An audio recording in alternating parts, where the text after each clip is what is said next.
ठीक है, जो टॉपिक है वो है आज का वेक्टर बोर्न डिजीजेस और उसकी प्रिवेंशन, ट्रीटमेंट और कंट्रोल जो है इसमें हम लोग सीखेंगे। वेक्टर बोर्न डिजीज का मतलब होता है कि ऐसे पैरासाइट्स जो क्या होते हैं, जो डिजीज होते हैं वो ट्रांसफर करते हैं। ठीक है, तो उसके बारे में हम लोग पढ़ेंगे कौन कौन से डिजीजेस हैं, कैसे वो ट्रांसफर होती है, कैसे उसका प्रिवेंशन होता है, ट्रीटमेंट क्या और कंट्रोल कैसे है। जो फर्स्ट हम लोग क्या करेंगे, आउटलाइन जो है इसके प्रेजेंटेशन की, मतलब इसमें हम लोग क्या क्या पढ़ेंगे। जैसे क्या है, मलेरिया के बारे में पढ़ेंगे, dengue, chikungunya, filaria, Japanese encephalitis, kala azar जिसे बोलते हैं हम लोग, और उनकी प्रिवेंशन क्या है, इन सब की प्रिवेंशन क्या है, उसके बारे में इसमें हम पढ़ेंगे। फर्स्ट है common vector borne diseases in India. कौन कौन सी कॉमन वेक्टर बोर्न डिजीजेज है इंडिया में, जैसे कि malaria, dengue, chikungunya, filaria, Japanese encephalitis, ये जो है ये सारा, ये मॉस्किटोज की वजह से होता है। ठीक है, और जो काला आजार है, ठीक है, वो किसकी वजह से होता है, सैंड फ्लाई से। ठीक है, इसको वन बाय वन हम लोग क्या है डिटेल में पढ़ेंगे। फर्स्ट है आपका मलेरिया। मलेरिया क्या है, ये सबको पता है कि मॉस्किटो से होता है। ठीक है, और ये फीमेल एनोफिलिस मॉस्किटो इसका नाम है, जिसकी वजह से ये होता है। और ये वेक्टर का दूसरा भी है नेम, जैसे पी वेवेक्स एंड पी फेल्सीपेरियम्स। जो ये मॉस्किटो होते हैं, ये ब्रीड मतलब किस पे पनपते हैं, जैसे कि पोल्यूटेड वाटर बॉडीज, ये आपको पता है, जिस ऐसा जो पानी जिसमें बहुत गंदगी हो, या फिर जो पानी क्या है जमा रहता है। ठीक है, या फिर वेल्स, ठीक है, जो कुएं वगैरह होते हैं, ठीक है, अगर उसकी प्रॉपरली सफाई ना की जाए तो उसकी वजह से, या फिर सिट्रेन फाउंटेन्स जो होते हैं, ओवरहेड टैंक्स, कहने का मतलब है जो ये पानी इकट्ठा रहेगा और जो पानी गंदा होगा उसके अंदर क्या है, मॉस्किटो जो होते हैं मलेरिया के, वो पनपते हैं, जैसे लार्वा बनता है उससे। ठीक है, और जो ये मॉस्किटो होता है मलेरिया का, ये मोस्टली क्या है, रात को काटता है। ठीक है, अब इसका ट्रांसमिशन साइकिल क्या है, कैसे ये फैलता है। मॉस्किटो ने बाइट किया ह्यूमन बींग्स को, ठीक है, उसके बाद में जो पैरासाइट्स है उसके, वो मल्टीप्लाई होते हैं, कहाँ मल्टीप्लाई होते हैं, लीवर में और ब्लड सेल्स में ह्यूमन के। फिर उसके बाद में वो कंटिन्यूस क्या है और जो मॉस्किटो बाइट्स है, ऐसे वो अलग अलग ऐसे करके वो मल्टीप्लिकेशन होता रहता है उस एरिया में जहां पर क्या है, गंदा पानी है, वहां से लार्वा बनेंगे और वो क्या करेगा, मॉस्किटो जाके बाइट करेगा इंसान को, ह्यूमन बींग्स को।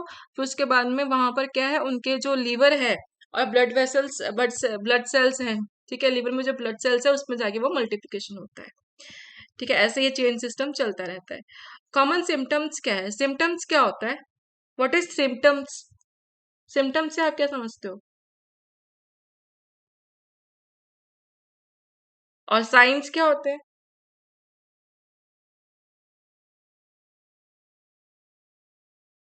साइन एंड सिम्टम्स हम लोग पढ़ते हैं ना, साइन का मतलब क्या होता है फिर।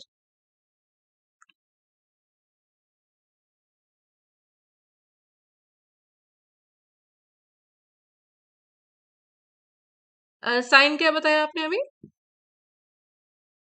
शालिनी।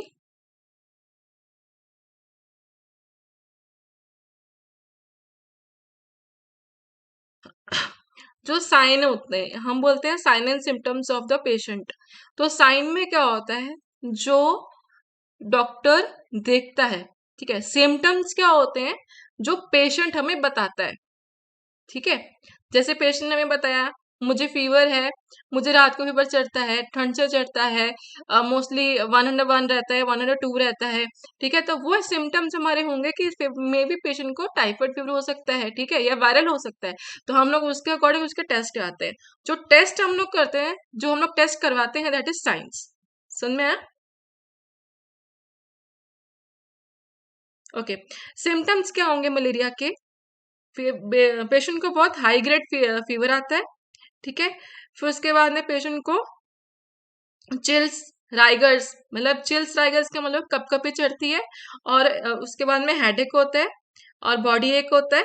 ठीक है, और कुछ ऐसे नॉन स्पेसिफिक सिम्टम्स होते हैं, जैसे कि अगर नर्वस सिस्टम में देखें तो हेडेक, नर्वस सिस्टम प्रॉब्लम्स आ जाती हैं। स्किन में देखें तो चिल्स और स्वेटिंग आती है। स्वेटिंग तब होती है जब फीवर जो होता है वो उतने लगता है। ठीक है, सेकंड स्टेज अगर आपने सुना होगा राइगर का। ठीक है, तो उसमें सेकंड स्टेज में होता है मोस्टली। मस्कुलर में क्या होता है, फैटीग होता है। ठीक है, थकावट होती है पेशेंट को, पेन होता है पेशेंट को, मोस्टली लिवर एरिया में। रीनल में क्या होगा, किडनी फेलियर हो सकता है। ये उस कंडीशन में होता है अगर पेशेंट को डायग्नोज प्रॉपर नहीं किया गया है और उसके सही टाइम पे मेडिसिन स्टार्ट नहीं कर दी गई है, तो कॉम्प्लिकेशन के रूप में हम देख सकते हैं कि पेशेंट को किडनी फेलियर भी हो सकता है। और जीआई सिस्टम में नोजिया, वॉमिटिंग, और हेपेटाइटिस में, लिवर में हेपेटाइटिस में क्या होगा, जॉन्डिस और लिवर फेलियर। क्योंकि फेलियर्स आएंगे कॉम्प्लिकेशंस ऑफ द मलेरिया है, ठीक है। अगर आपके कॉम्प्लिकेशंस आएंगे, आप सही ट्रीटमेंट नहीं ले रहे हो और उसको निग्लेक्ट कर रहे हो अपने सिम्टम्स को, और ऐसे ही फालतू के मेडिसिन खा रहे हो, तो उसकी वजह से कॉम्प्लिकेशंस जो हैं ये फेलियर्स आ सकती हैं। और रेस्पिरेशन में ड्राई कफ होगा पेशेंट को, और स्वेयर फीवर्स होगा। ठीक है।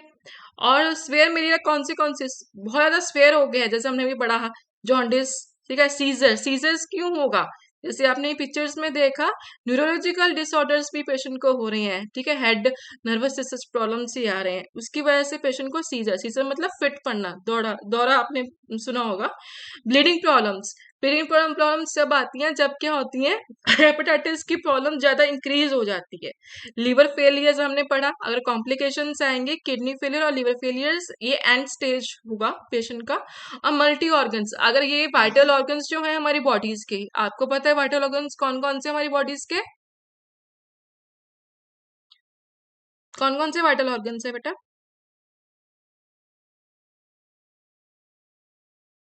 एनीवन? आकांक्षा, बेटा कौन कौन से वाइटल ऑर्गन्स है हमारी बॉडी के?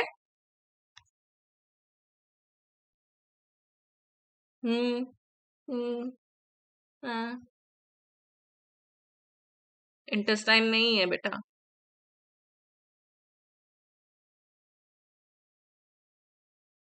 ब्रेन, हार्ट, लंग्स, लीवर और किडनी, ठीक है। ये हमारे वाइटल ऑर्गन्स है। और आपको इतना पता होगा कि ये वाइटल ऑर्गन्स जो होते हैं एक दूसरे के ऊपर कनेक्शन होती है। अगर किसी भी एक वाइटल ऑर्गन्स पर प्रॉब्लम आती है, तो ऑटोमेटिकली दूसरा जो वाइटल ऑर्गन्स होता है, जो उसके क्लोज होता है, वो इफेक्ट होना शुरू हो जाता है, ठीक है। जैसे अगर किडनी और रिनल किडनी फेलियर हो गया, लिवर फेलियर हो गया है, तो मल्टी ऑर्गन्स फेलियर मतलब बाकी जो वाइटल ऑर्गन्स है वो भी इफेक्ट होना शुरू हो जाता है, और लास्ट में क्या होता है, पेशेंट की डेथ हो जाती है मलेरिया में। तो डायग्नोस में क्या होता है, हम लोग किट लेते हैं पेशेंट को यहाँ पर स्लाइड्स में रखते हैं, ठीक है। उसके बाद में ब्लड लेते हैं ऐसे स्लाइड से, ठीक है। उसके बाद में इसको ऐसे ड्रॉ करते हैं। अगर दूसरा हमारा होता है ये किट, अगर टू लाइंस आ गई, हम इसमें क्या करते हैं, पेशेंट का जो ब्लड होता है वो ड्रॉप करते हैं। अगर टू लाइंस आ गई तो this patient is having malaria, ठीक है। अगर वन आई तो पेशेंट सेफ है, ठीक है। ये किट हम लोग यूज करते हैं।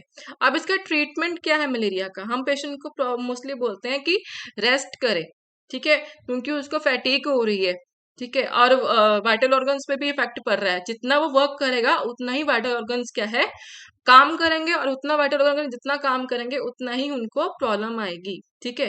तो हम लोगों ने वाइटल ऑर्गन्स को रेस्ट करने के लिए पेशेंट को बोलेंगे रेस्ट करें, और जो फीवर को कंट्रोल करने के लिए हम पेशेंट को पीसीएम जैसे पैरासीटामोल हम दे सकते हैं। पेशेंट को ज्यादा फीवर है, जैसे 101 है या 102 से 101 से ऊपर जा रहा है, तो हम पेशेंट को क्या है, कॉल्ड स्पॉन्जिंग, जैसे हमने सुना होगा पट्टी वगैरह करते हैं, ठीक है, ठंडे पानी से वो हम कर सकते हैं। और क्लोरोनिन दे सकते हैं पेशेंट को, मेडिसिन का नाम है ये, 3 दिन के लिए। और प्लाज्मोडियम वाइवस ये भी मेडिसिन का है, ये हम 14 डेज के लिए पेशेंट को देते हैं, ठीक है। और प्लेसियम फेल्सिपेरम ये भी हम पेशेंट को देते हैं मेडिसिन। ये 3 मेडिसिन हम पेशेंट को कंटिन्यूस देते हैं। अगर स्पेयर में है मलेरिया, तो हम लोग क्या है, क्वानिन और अरेस्टोरेंट बेस्ड कॉम्बिनेशन जो है वो पेशेंट को, स्वेयर मतलब उनके वाइटल ऑर्गन्स पे इफेक्ट पड़ रहा है, तो हम उस कंडीशन में पेशेंट को ये मेडिसिन देते हैं। और इन्फेंट और प्रेग्नेंट जो वुमेन्स होती हैं, उसके लिए हम लोग स्पेशल अटेंशन रखते हैं, क्योंकि इन्फेंट बहुत छोटा बेबी होता है, ठीक है। और प्रेग्नेंट वुमेन्स को हम लोग हर मेडिसिन नहीं दे सकते हैं, और ना ही बच्चे को दे सकते हैं उस कंडीशन, और बच्चे में हम लोग डोज भी कम देते हैं। तो इस कंडीशन में हम लोग पेशेंट को इन्फेंट और प्रेग्नेंट में हम पेशेंट को स्पेशल अटेंशन देते हैं, उनको अंडर ऑब्जर्वेशन देते हैं जब हम उसको मेडिसिन ट्रीटमेंट दे रहे हूँ साथ के साथ, ठीक है। और इमीडिएट अटेंशन तब देना जब पेशेंट एकदम डेंजर में है, जब पेशेंट बिल्कुल बेहोश हो गया, स्वेयर हेडेक हो रही है, सीजर्स लगातार कंटिन्यूस फ्रिक्वेंटली पेशेंट को फिट पड़ रहे हैं जैसे, ठीक है, तो उस कंडीशन में, या ब्लीडिंग ऑफ एनी साइड, अगर किसी साइड में ब्लीडिंग आ रही है, ठीक है, और जॉन्डिस वगैरह हो रहा है और पेशेंट यूरिन पास नहीं कर पा रहा है, इस कंडीशन में हम पेशेंट को हॉस्पिटलाइज कर देंगे, उनको हॉस्पिटल में ले जाएंगे। नेक्स्ट है आपका डेंगू। डेंगू क्या है? ये कॉमन एक ट्रॉपिकल डिजीज है जो सब ट्रॉपिकल कंट्रीज में पाई जाती है, ठीक है, और इसका कॉजेटिव एजेंट जो होता है मोस्टली वायरस होता है, जैसे बैक्टीरिया, ठीक है, वायरस सॉरी, और जो मोस्टली इसका मॉस्किटो होता है वो उसका नाम है एडिस इजिप्टी।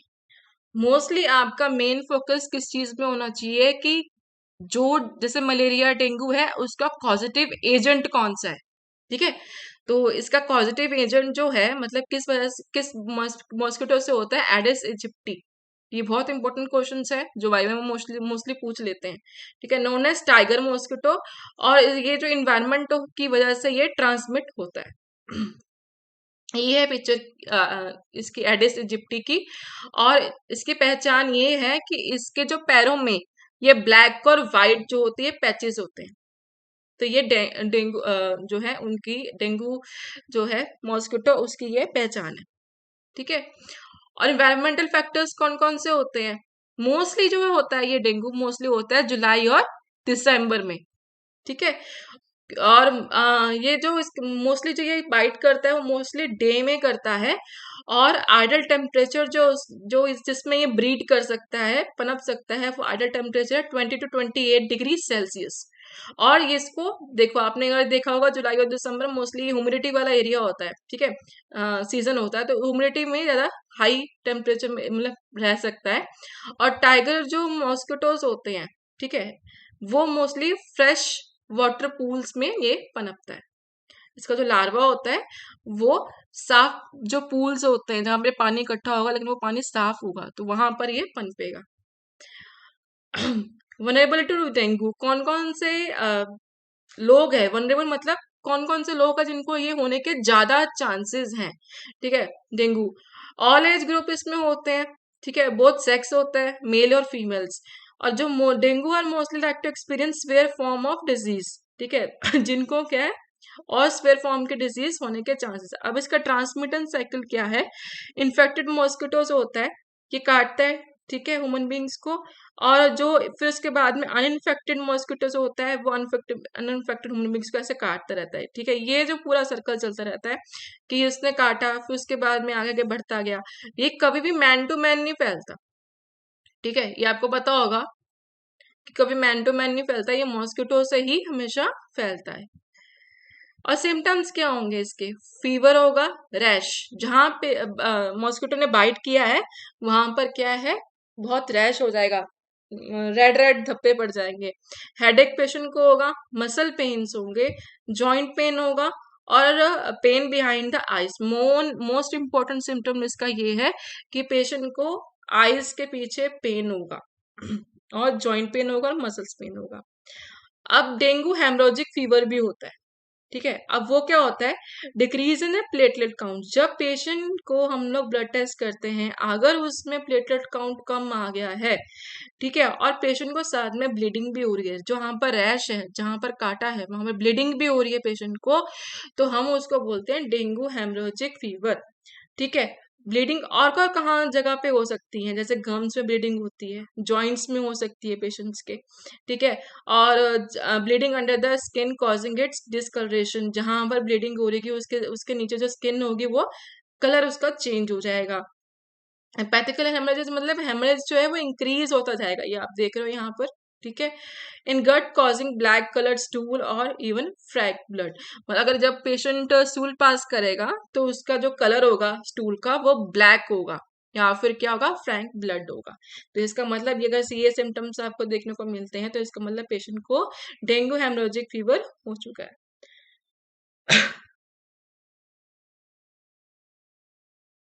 बेटा इतना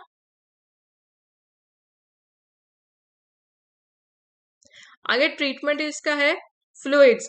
ज़्यादा से ज़्यादा हम लोग पेशेंट को फ्लूइड्स खाने के लिए पीने के लिए बोलते हैं, क्योंकि ब्लीडिंग हो रही है पेशेंट्स के अंदर से, तो जो फ्लूइड की मात्रा है, आपको पता है ब्लड में 80% जो होता है वो वाटर होता है। अगर फ्लूइड्स हम लोग इसलिए पेशेंट को कंटिन्यूस पीने के लिए बोलते हैं कि फ्लूइड्स का इलेक्ट्रोलाइट्स जो होते हैं वो बॉडी से ना निकल पाए, पेशेंट को रेस्ट के लिए बोलते हैं। इसमें हम लोग इंजेक्शन जो होते हैं पेशेंट को नहीं लगाते हैं। और आपको ये पता है कि पैरासिटामोल जो होता है वो हमारा अनाल्जेसिक का काम भी करता है। अनाल्जेसिक मीन्स क्या होता है कि पेन को किल करने के लिए भी हम लोग पैरासिटामोल देते हैं, और फीवर को किल करने के लिए भी हम देते हैं। ठीक है। और पेशेंट का जो प्लेटलेट काउंट है वो हम लोगों ने कंटिन्यूस देखते रहना है कि पेशेंट डेंगू से हेमरोजिक डेंगू की तरफ ना बढ़ जाए। ठीक है। और ब्लड प्रेशर पेशेंट को कंटिन्यूस देखते रहना है। और स्वेयर केसेस में जिसमें प्लेटलेट डाउन से हो रहे हैं वहां पर हम लोग प्लेटलेट ट्रांसफ्यूजन कर देंगे और ब्लड ट्रांसफ्यूजन पेशेंट को कर देंगे। रिक्वायर्ड इमीडिएट अटेंशन कौन कौन से पेशेंट्स को होती है? जिनको ब्लीडिंग हो रही है किसी भी साइड्स में, जैसे हमने अभी पढ़ा कि गम से, जॉइंट्स में, उस वक्त किसी पेशेंट को ब्लीडिंग हो रही है, तब हम लोगों ने उनको हॉस्पिटल में सॉरी रेफर कर देना है। फिर abdomen पेन हो रहा है, प्रोलॉन्ग फ्रिक्वेंट वॉमिटिंग, लगातार क्या है लंबे टाइम से कंटिन्यूस पेशेंट को वॉमिटिंग हो रही है, या फिर अनकॉन्शियस हो गया पेशेंट का, और पेशेंट का फीवर बहुत ज्यादा 102 या 103 हो गया, तो इस कंडीशन में हम लोग पेशेंट को हॉस्पिटलाइज कर देंगे। ठीक है। नेक्स्ट है आपका जैपनीज इंसेफेलाइटिस। इसके सिम्टम्स क्या होते हैं? ये इसमें भी फीवर होता है, हेडेक होता है और वीकनेस होता है। हम हर जगह पढ़ रहे हैं फीवर फीवर फीवर। अब फीवर का क्या होता है? कि फीवर का मतलब ये नहीं होता कि मेडिसिन खाइए तो आप ठीक हो जाओगे। फीवर में क्या होता है कि जब आपके बॉडी में एंटीजन जो होता है, एंटीजन पता है आपको? What is antigen? क्या होता है एंटीजन? शालिनी भट्ट।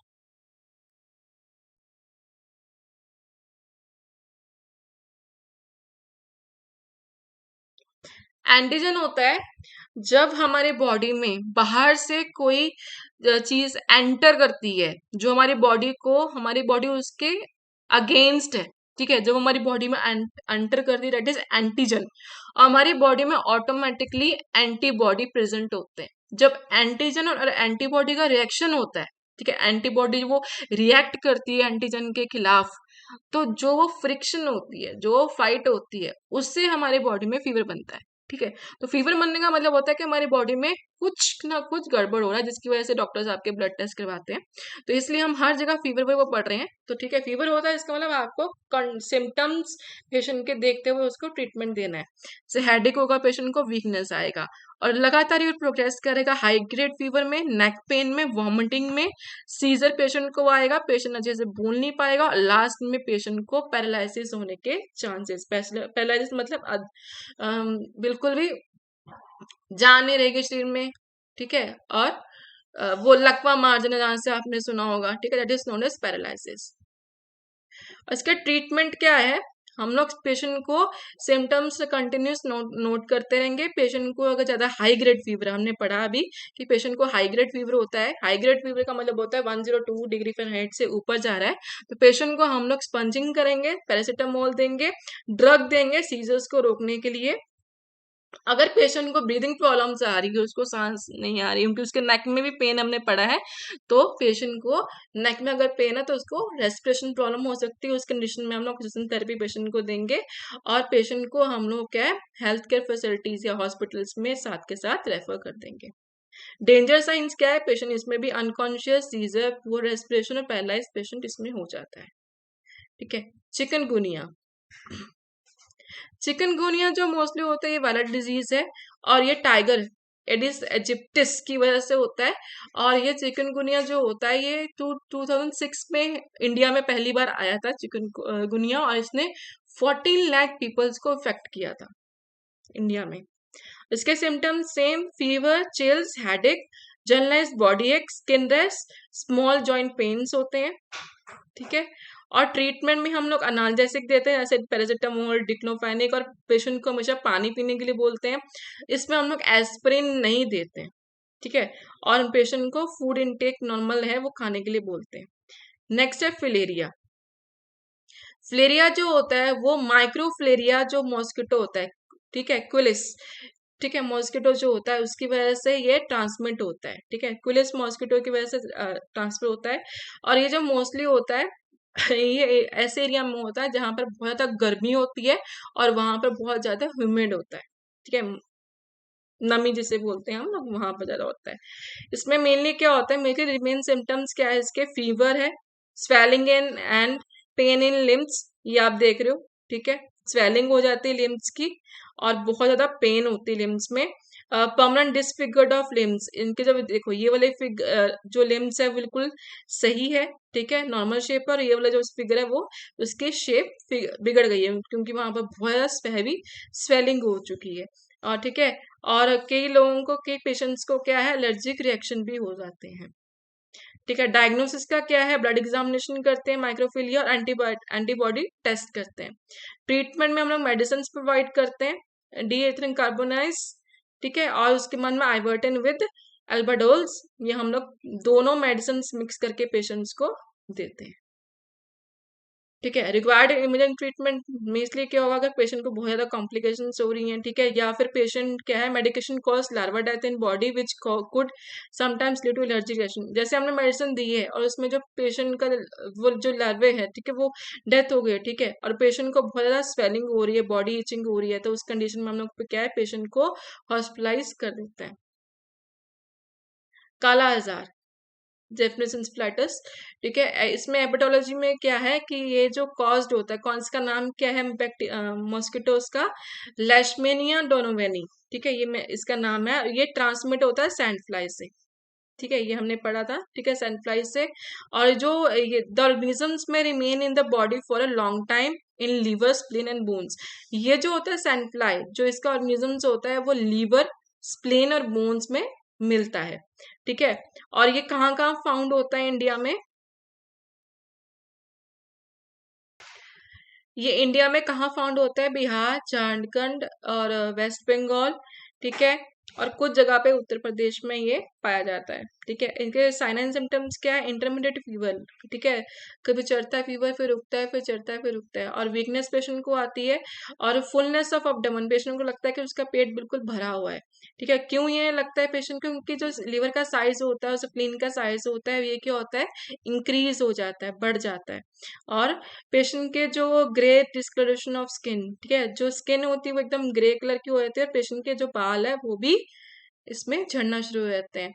और इसमें जो HB लेवल, हीमोग्लोबिन लेवल जो होता है पेशेंट का, वो डिक्रीज हो जाता है। जैसे मैनेजमेंट में क्या होता है, डायग्नोसिस में ब्लड टेस्ट करवाते हैं एंटीबायोटिक्स के लिए कौन सा है, ठीक है, और डिप्स्टिक से कलीजा बायोप्सी करते हैं, ठीक है। और मैनेजमेंट में हम लोग क्या करते हैं, मेडिसिन,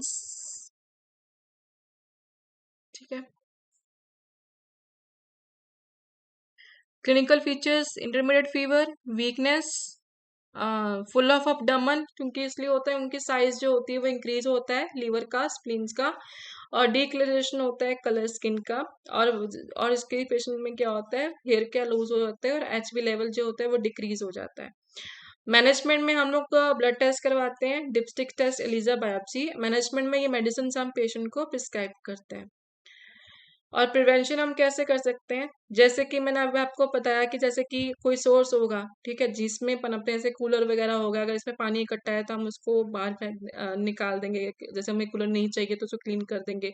फ्रिज में जो ट्रे होती है, फ्रिज में उसको प्रॉपरली रेगुलर क्लीन करेंगे, ठीक है। और क्या कर सकते हैं कि जैसे कि जो कंटेनर्स है, वेस्ट कंटेनर पड़े रहते हैं छत पे या कहीं और पे, उसको हम लोग फेंक देंगे, ताकि जो बारिश हो तो उसमें पानी इकट्ठा ना हो सके, ठीक है। और क्या है, जो भी वेल वगैरह है उसको प्रॉपरली कवर रखेंगे, ठीक है। और ये फिश होती हैं जो लार्वा जो होती है, लार्वा जो होते हैं मॉस्किटोज को, उसको क्या करती है, खा जाती है, ठीक है, इसका नाम है जेप्सिया या लेबिस्टर। ये फिश होती है, लार्वा को खा लेती है, जहां पर हम लोग चेंज नहीं कर सकते पानी को, तो उस जगह पे हम लोग क्या करेंगे, ये फिश को डाल देंगे, ठीक, ताकि वो प्रॉपरली उसको खा जाए लार्वा को। और अगर और भी अगर आप फिश का अरेंज नहीं कर सकते तो पानी के ऊपर क्या हम लोग ऑयल थोड़ा डाल देंगे, जिसकी वजह से क्या होगा, एक परत जम जाएगी ऑयल की, और जो लार्वा होता है मॉस्किटोज का वो ब्रीड नहीं कर पाएगा और उसकी डेथ हो जाएगी। और क्या कर सकते हैं हम लोग, स्प्रे वगैरह कर सकते हैं डीटीई वगैरह का, ठीक है। जो घर होते हैं उसको, वॉल्स होती हैं घर की जो बाहर की तरफ, उसको हम लोग स्प्रे करवा सकते हैं। और क्या कर सकते हैं कि हमेशा ये रखना है कि जहाँ पर अंधेरा होता है मोस्टली, ठीक है, वहां पर क्या होता है, ज्यादा मॉस्किटो पनपते हैं, जैसे कर्टन्स हो गए, ठीक है, कॉर्नर हो गया हाउस का, स्टोर्स हो गया, इस यहाँ पर प्रॉपरली स्प्रे करना है कॉर्नर्स में। और क्या करते हैं हम लोग अगर आपके घर के आसपास कोई तालाब वगैरह है, ठीक है, उस जगह पे क्या है, हम लोग इंसेक्टिसाइड स्प्रे करवाते हैं हफ्ते में एक बार। और क्या करते हैं, पर्सन प्रोटेक्शन के लिए हम लोग क्लोथ्स पहन सकते हैं फुल बाजू के, मॉस्किटो नेट यूज कर सकते हैं रात को सोने के लिए, और इंसेक्टिसाइड्स का यूज कर सकते हैं। मॉस्किटो रिपेलेंट्स में हम लोग स्प्रे, ठीक है, स्प्रे जो जैसे मॉस्किटो हिट वगैरह क्रीम्स जो होती हैं, जैसे गुड नाइट वगैरह क्रीम्स आती हैं, कॉइल्स हम लोग यूज कर सकते हैं, मैट्स होते हैं, गुड नाइट मैट्स आते हैं, लिक्विड्स जो होते हैं, ठीक है, उसका हम लोग यूज कर सकते हैं, जिसकी वजह से हम मॉस्किटोज को किल सकते हैं। तो ये था आपका मॉस्किटो वेक्टर बोर्न डिजीजेस।